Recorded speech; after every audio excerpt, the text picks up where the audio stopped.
How have I thought about the way he has what?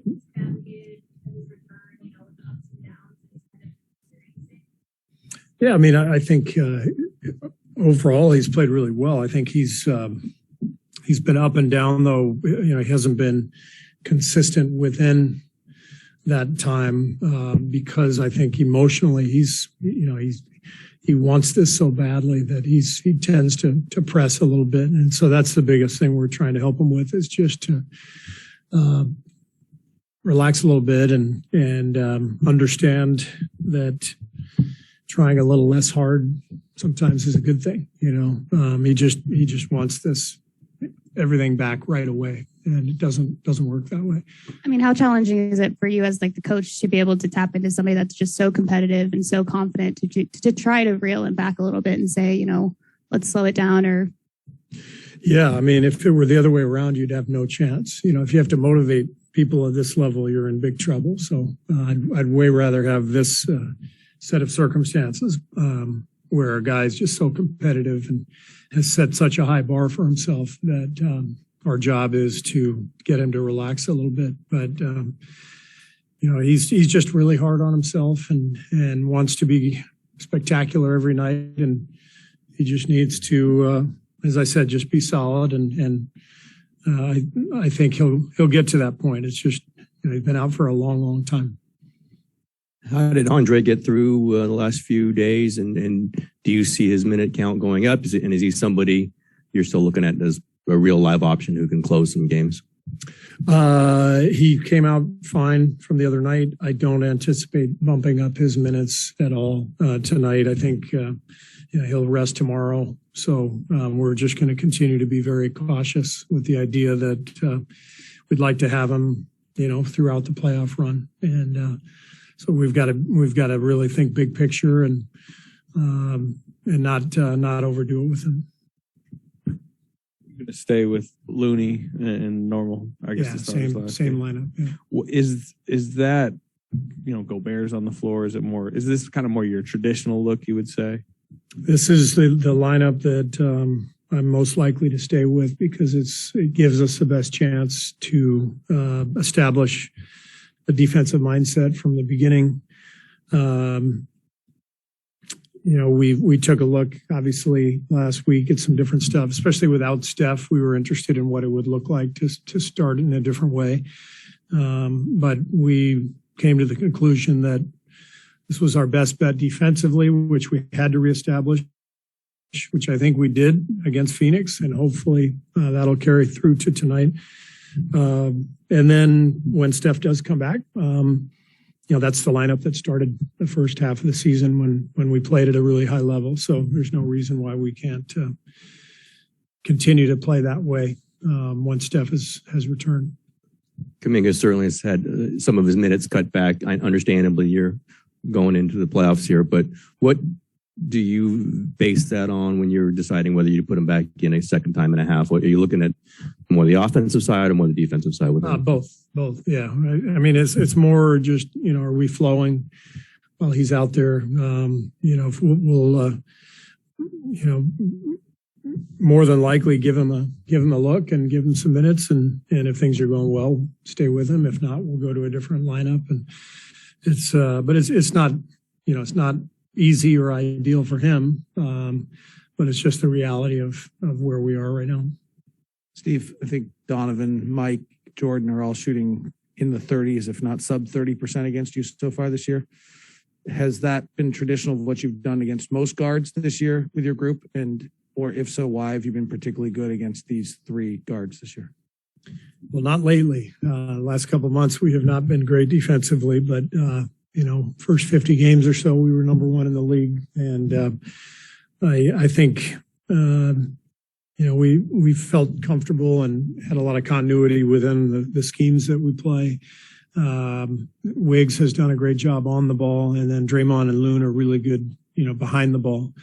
And so when we're at our best, we're putting pressure on the ball and getting great communication and coverage from behind the play with those two guys. So that's our formula. We now have Clay to add to Wiggs in terms of ball pressure. Andre can also play that role. So we have a little more versatility when everybody's healthy.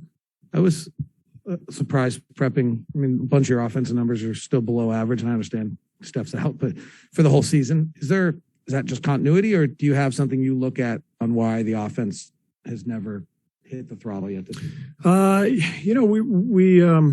It's really interesting looking at all the numbers.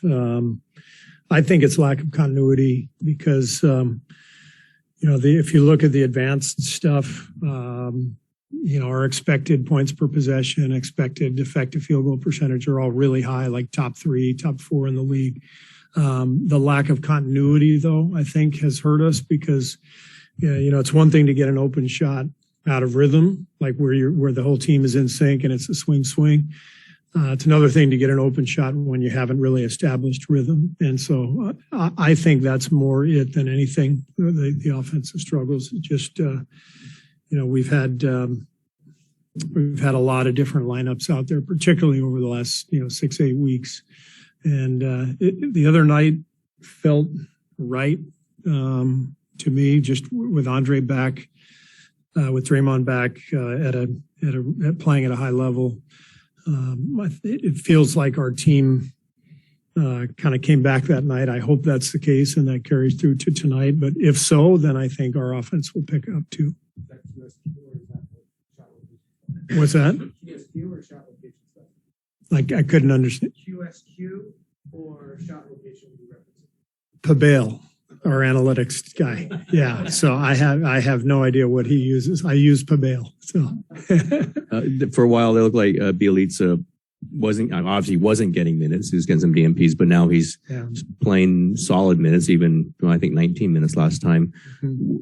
What gets him those minutes? Is it he does look like he's scrapping? He does look like he's fighting a little bit more. Is that's what you're leaning on him to do some more?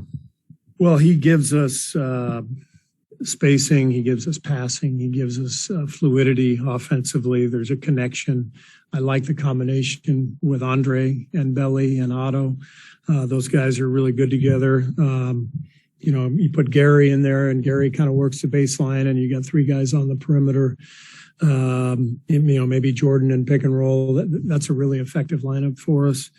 But, Belly gives us what we don't have, which is, big who can space the floor. And even though he's not a guy who's going to shoot a million threes, you have to respect him out there. And when you go challenge him out there, he can put it on the floor and pass it and move it. So I think given the makeup of our team, Belly's an important piece for us. One thing that's happened in kind of Jazz circles in the last couple of weeks is there have been some talk about player comments that created some controversy. And I'm curious kind of if you can think of in your time coaching the team, maybe a time where you heard of a player comment in a post-game media conference where you're like, I wish, he wouldn't have said that, kind of what you did to deal with it. Or do you just say, hey, players, can kind of say what they want? And yeah, nothing comes to mind. I mean, I think that's, social media, there's more opportunities for that to happen these days because it's not just, parsing through the pregame or postgame comments. It's people's tweets and that stuff can ruffle some feathers. And I don't really pay any attention to it, though. I don't think bulletin board material works very well in the NBA. There's too many games. So I don't pay attention to it. Do you have any examples of that, by the way? I'm really intrigued now. Yeah. There's been basically Rudy after the Clippers loss said that he felt that the Jazz didn't get their hands dirty in that loss, and that kind of ruffled some feathers preparing amongst the team. Quinn said maybe that wasn't right for that. All right. I don't know if you want to comment on that. It definitely won't help my bulletin board, but yeah. these are internal bulletin board. Yeah, that's right. That's right. Anybody else? Thanks, Steve. All right, thank you. Jim Roy?